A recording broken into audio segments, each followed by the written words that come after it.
नमस्कार दोस्त, मैं हूं धर्मेंद्र कुमार। आप देख रहे हैं आरवी डिजिटल इलेक्ट्रॉनिक्स। हम आपका स्वागत करते हैं। आज स्ट्रेंजर का SP-B3 के एम्पलीफायर लाए हैं। आज कुछ हम इसके बारे में बतलाएंगे जो आप लोगों के साथ ज़रूरी है। इसके पैनल में लगे हुए जो भी इंडिकेटर है, आज उसी पर हम चर्चा करेंगे। इसे हम बतलाएंगे कि आखिर ये इंडिकेशन जब शो करता है तो इसका मतलब क्या होता है, आखिर हम क्या देखेंगे, क्या समझेंगे। तो आज इसी पर हम चर्चा करेंगे। इसे जानना बहुत ज़रूरी है, जो रिपेयर करते हैं उनके लिए भी, और जो डीजे वाले हैं बजाते हैं उनके लिए भी ज़रूरी है। तो चलिए हम वीडियो को शुरू करते हैं। लेकिन वीडियो को शुरू करने से आपसे मेरा रिक्वेस्ट है कि अब तक मेरे चैनल को अगर सब्सक्राइब नहीं किए हैं तो मेरे चैनल को सब्सक्राइब कर दें और बेल आइकन को प्रेस कर दें, ताकि कोई भी मेरा नोटिफिकेशन आपको सबसे पहले मिले। इसलिए वीडियो को हम शुरू करते हैं। देखिए, इसमें पैनल में जो भी लगे हुए इंडिकेटर है, पहला तो आपका जो है से कि पावर है, और दूसरा चेक है, और तीसरा देख रहे हैं इधर से टेम्प है, लाइन हाई है, और SPK प्रोटेक्ट। आखिर सब का मतलब क्या होता है? यहाँ पर पीक लिखा हुआ है, इधर पीक है, CC। सब का मतलब क्या होता है? आखिर सब लिखने का पीछे इस कंपनी का उद्देश्य क्या होता है, तो ये जानना बहुत ज़रूरी होता है। आज इसको हम देखिए जो डिटेल्स विस्तार बतला रहे हैं, आप बहुत ही समझने की कोशिश कीजिएगा। आप देखिए, ये तो साफ जा रहा है कि लाइन हम ऑन करेंगे तो पावर जलेगा। चेक यानी चेक इंडिकेशन का शो जब करेगा तो हम क्या जानेंगे? ये जब इंडिकेशन जब चेक जलेगा तो आपका सेट बिल्कुल बंद रहेगा, सेट में कोई वर्क नहीं आपका होगा।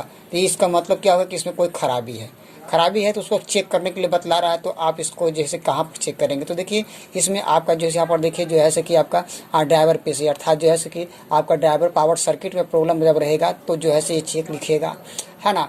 और इसमें भी मतलब जो है कहीं भी कोई प्रॉब्लम आएगा तो ये आपको चेक लिखेगा। तो इसको हमको इस तरह से देखना है, समझना है। इसके बाद टेम्प है। तो टेम्प का मतलब होता है टेम्परेचर। तो टेम्परेचर इसमें जो है ज़्यादा मिलने से भी जो है ये आपका टेम्प लिखेगा। कहने का मतलब है कि टेम्प कैसे लिखेगा?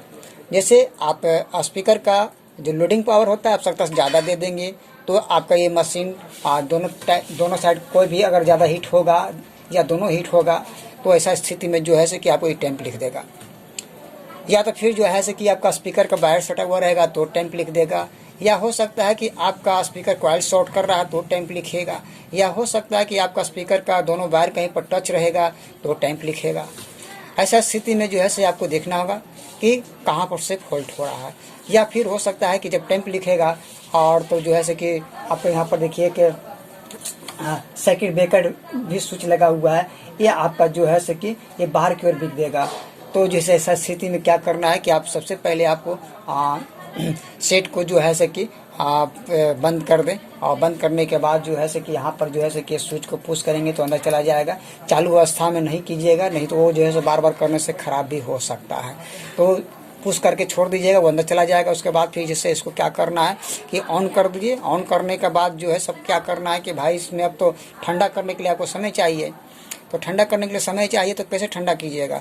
तो सबसे पहले है कि आपको इसको जो है से कि आप पीछे जो लोड दिए हुए लोड को छोड़ा दीजिए, दोनों साइड का लोड छोड़ा दीजिए। छोड़ाने के बाद वॉल्यूम को आप कम कर दीजिए, है ना। इसमें जो पंखा लगा हुआ है ये इसी से ठंडा हो जाएगा। अगर जल्दीबाजी करना है तो फिर इसमें पंखा एक्स्ट्रा लगा दीजिए, तो ये क्या होगा, जल्दी ठंडा हो जाएगा। उसके बाद जो है से कि आप सेट को ऑन कीजिएगा ना, वॉल्यूम वगैरह फिर से आप लोड दीजिएगा, वॉल्यूम दीजिएगा, तो ये टेम्प नहीं लिखेगा। अगर बाय द वे बक्सा में आप कहीं ज़्यादा आप लोड जोड़ दिए हैं तो ये आपको ध्यान रखना, उसको कम कर दीजिए। तो फिर ये हीट कम करेगा, हीट आवश्यकता वहीं रहेगा, तो ये आपका टेम्प नहीं लिखेगा। दूसरी बात है, अगर गर्म स्थान पर अगर इसको बजा रहे हैं या मौसम टेम्परेचर के हिसाब से अगर गर्मी का जगह है तो इस समय भी जो है से कि टेम्प लिखेगा। तो ये आपको आवश्यकता के अनुसार आपको देखना है कि हम किस तरह से इसका यूज कर रहे हैं। चलिए आगे यहाँ लिखा हुआ है लाइन हाई। जब लाइन हाई का इंडिकेशन चलेगा तब हम क्या करेंगे? देखिए, लाइन हाई जब इंडिकेशन शो करेगा तो इसमें समझिए कि कोई फॉल्ट नहीं होता है, वो बाहर से है। बाहर से क्या है कि इसको 230 से ज़्यादा वोल्टेज मिल रहा है।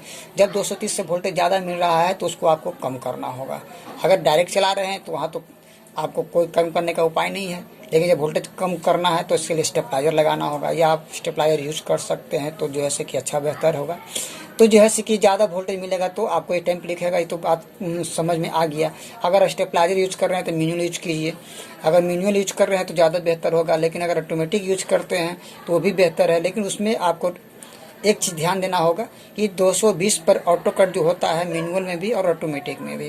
लेकिन ऑटोमेटिक में खासियत क्या है कि जब आप लाइन जैसी पावर दीजिएगा वो आपका 240 या 240 से 280 पर जाएगा पहले, उसके बाद उसका रिले कंट्रोल कर करके 220 देगा। तो ऐसा स्थिति में हो सकता है कि आपका सेट में थोड़ा देर के लिए जो है आपका हाई लिखेगा।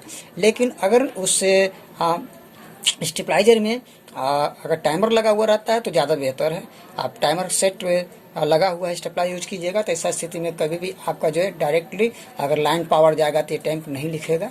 या तो फिर आप चला रहे हैं तो स्टेबलाइजर में लाइन देने से पहले जो है इसको ऑफ कर दीजिए, उसके बाद स्टेबलाइजर में लाइन दीजिए। जब स्टेबलाइजर आपको कंट्रोल हो जाए तब इसको ऑन कीजिए। तो ऐसा आप कर सकते हैं। लेकिन टाइमर रहेगा तो ज़्यादा बेहतर रहेगा। अचानक अगर मान लिया 300 करंट जाएगा तो कोई भी सेट खराब कर सकता है या कुछ भी हो सकता है, मान लिया बाय मिस्टेक। तो इसके लिए आपको सेशन मतलब दे दिया है, तो आप अपना आवश्यकता के अनुसार आप यूज कर सकते हैं। अब उसके बाद देखिए आता है यहाँ पर देखिए लिखा हुआ SPK प्रोटेक्ट। इसका मतलब क्या होता है? अगर ये जलेगा तो आप क्या कीजिएगा? सबसे पहली बात जानिए, अगर ये जल रहा है तो हमारा ये जो है कि ड्राइवर पावर सर्किट में प्रॉब्लम आएगा। कोई भी पार्ट्स खराब होगा तो जो है कि हो सकता है आपका जो है ये आपका लिखेगा, ठीक है।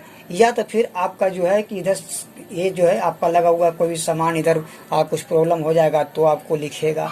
ये दोनों साइड में जो भी प्रॉब्लम अगर आता है तो लिखेगा। मतलब ये आपको ध्यान देना है कि कहाँ लिखता है, यानी इसमें प्रॉब्लम होने पर लिखेगा, इसमें प्रॉब्लम होने पर लिखेगा, या इस साइड प्रॉब्लम होने पर, इस समय प्रॉब्लम होने पर जो है कि आपका जो है कि ये आपका जो है कि SP प्रोटेक्ट मोड लिखेगा। तो ये आपको ध्यान देना है कि हमें ये किस तरह से जांचना है। अगर आप मिस्त्री हैं तो इससे आपको समझना होगा कि हमारा किस विभाग से फॉल्ट हो रहा है। तो इस तरह से आप इसे बहुत अच्छी तरह से आप समझ कर करके आप सेट को बना सकते हैं। दूसरी बात, अब मान लिया दोनों चैनल में कौन सा खराब है, तो अभी हम कैसे जानेंगे?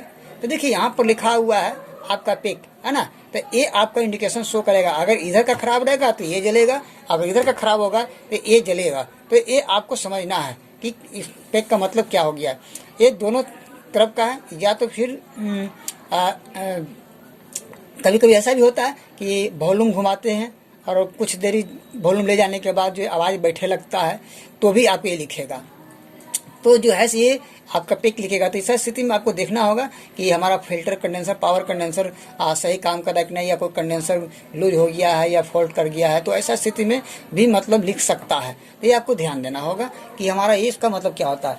यहाँ पर देख रहे हैं आपका लिखा हुआ CC यहाँ पर लिखा हुआ मतलब जो है कि है ना क्लिप कंट्रोल, ये जो है कि आपका काम करता है। तो ये आपका इंडिकेशन शो करेगा। तो इस तरह से जो है हम समझ पाते हैं कि हमारा जो पैनल में लगे हुए जो भी मतलब जो है यानी इसको आप डिस्प्ले बोलिए, तो जो भी लगा हुआ इंडिकेशन है तो इसमें हम इसको समझ पाते हैं कि किस तरह से हम इसको सही कर पाते हैं और समझ पाते हैं। तो इस तरह से आप इसको बहुत बारीकी से आप काम को कर सकते हैं। इसके बाद देखिए इसमें अब रह गया लोड की बात।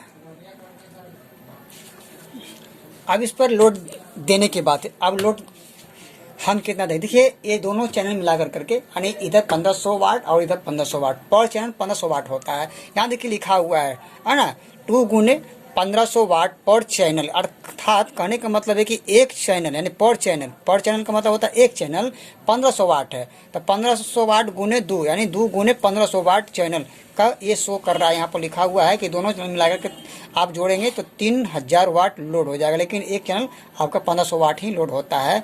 और जब इतना आपका लोड जब दीजिएगा तो ये आपका 2 ohms लोड लेगा। कहने का मतलब है कि आप डबल चैनल है यानी, है ना, तो इसमें हम किस प्रकार कैसे लोड देंगे। अब देखिए इसमें लोड देने का तरीका, एक चैनल पर आप चाहेंगे तो आप 2 पेयर में आप 2 टॉप बजा सकते हैं और इधर भी 2 टॉप पेयर में बजा सकते हैं। तो अब सवाल ये होता है कि 2 टॉप इधर 2 टॉप उधर बजा सकते हैं, दोनों चैनल पर मतलब 2 को टॉप बजा सकते हैं, लेकिन कितना वाट का आप बजा सकते हैं। तो कहने का मतलब है कि 700 वाट और 700 वाट आप 2 टॉप यानी 2 पेयर बॉक्स आप एक चैनल पर बजा सकते हैं, जबकि वो 700 वाट प्लस 700 वाट का 2 बक्सा जो होता है आप एक चैनल पर बजा सकते हैं। अर्थात अगर आपका 300 वाट 350 वाट का अगर स्पीकर लगा हुआ है तो एक बक्सा आपको जोड़िएगा तो उसमें कितना हो जाएगा 700 वाट, है ना। तो 700 वाट का एक बक्सा और 700 वाट का एक बक्सा, अर्थात एक चैनल पर आपका 200 बक्सा या 2 बक्सा बच सकता है, यानी 7 दूना 1400 वाट, यानी फिर भी यहाँ पर आपका 100 वाट बच रहा है। तो इस तरह से आप दोनों चैनल पर जो है 2-2 बक्सा आप जोड़ सकते हैं। तो ये आपका लोडिंग पावर हो गया। तो इस तरह से आप बजा सकते हैं। या तो बाई दी कभी आपके पास हो सकता है कि कुछ ज़्यादा स्पीकर कुछ दूसरे तरह का बजाना चाहते हैं, जैसे मान लिया किसी आपका 4 ओम्स का स्पीकर होगा, तो 4 ओम्स का अगर स्पीकर आप बजाना चाहते हैं तो इसमें आपका जो है कि जब आप इस पर जुड़िएगा 4 ओम्स पर तो ये आपका जो है चेंज हो जाएगा। यहाँ पर अगर 4 ओम्स का बजाते हैं तो यहाँ पर आपको मान जो है कि मान के चलिए कि लोड आपका 1150 वाट आ जाएगा। तो ये आपको देखना है कि किस तरह से बजा सकते हैं। अगर 8 ओम पर अगर 8 ओम का मान लिया स्पीकर बजा रहे हैं तो जो है कि आपको 540 ओम का जो है कि 540 वाट का जो है कि आपको लोडिंग देगा। तो ये आपके ऊपर डिपेंड करता है कि हम कितने वाट का हम जो है स्पीकर बजा रहे हैं और कितने ओम्स का स्पीकर है। तो आपको ये देखना बहुत ज़रूरी है। अगर मान लिया आप इसका वाटेज और ओम्स अगर आप नहीं देख करके स्पीकर लगाते हैं तो आपका ये मशीन ख़राब होने का डर रहता है, हीट ज़्यादा करेगा, और ऐसे स्थिति में अगर बलपूर्वक चलाइएगा तो कुछ भी आपका इसमें ख़राब हो सकता है। इधर का मॉसफेट ख़राब हो सकता है, इधर का मॉसफेट ख़राब हो सकता है, लहर सकता है। यानी ये आपको देखना है कि इसको हमको कैसे चलाना है। तो कोशिश कीजिए कि जितना लिखा हुआ है उसके हिसाब से आप कुछ लोड कम करके ही चलाएं तो काफ़ी आपके साथ देगा। तो हमें यकीन है कि ये वीडियो आपको अच्छा लगा होगा। तो अच्छा लगा होगा तो ज़रूर हमारे वीडियो को जो है कि लाइक कीजिए, शेयर कीजिए, सब्सक्राइब कीजिए और बेल आइकन को प्रेस कर दें ताकि मेरा कोई भी नोटिफिकेशन आपको ज़रूर मिले। और फिर मिलते हैं इसके डिटेल्स अगले वीडियो में, फिर हम आपको देंगे। तब तक के लिए धर्मेंद्र कुमार का नमस्कार।